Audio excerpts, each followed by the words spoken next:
Hello guys, welcome to my another travel blog, Rony travel blog.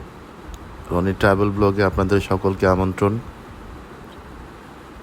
দোকান থেকে আজকে বাসায় ফেরার পথে কেন জানি মনে হলো একটা ভিডিও করি। চারিদিকে তাকিয়ে দেখলাম সমস্ত মানুষগুলো কেমন যেন চুপসে গেছে। কারো মনে কোনো শান্তি নেই, কোনো সুখ নেই, আনন্দ নেই। নিজের অজান্তেই পকেট থেকে মোবাইলটা বের করে ভিডিও করা আরম্ভ করলাম। চারিপাশে তাকিয়ে দেখলাম সকলের ভিতরে কেমন জানি একটি নীরবতা ভাব বিরাজ করতেছে। কারো মনে কোনো শান্তি নেই। আসলে সত্যি বলতে কি, আমার কেন জানি মনে হচ্ছে যে হয়তো আমার ভিতরে কোনো আনন্দ নেই, সেজন্য হয়তো আমার চোখ দিয়ে আমি সকলকে দেখছি যে কারো চোখে আনন্দ নেই। এটা হতেও পারে, আবার নাও হতে পারে।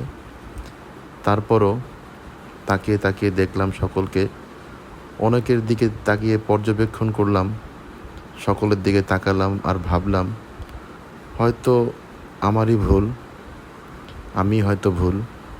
সেই ভুলের কারণে হয়তো আমার মনে হচ্ছে যে সবাই অসুস্থ, সবাই খুব দুঃখী।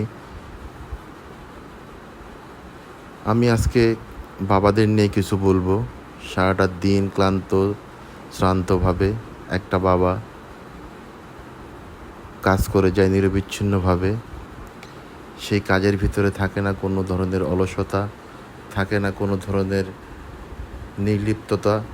তারপরও তারা কাজ করে যায় শুধুমাত্র সন্তানের চোখের দিকে তাকিয়ে, সন্তানের মুখের দিকে তাকিয়ে, তার স্ত্রী, পুত্র, কন্যা তাদের দিকে তাকিয়ে।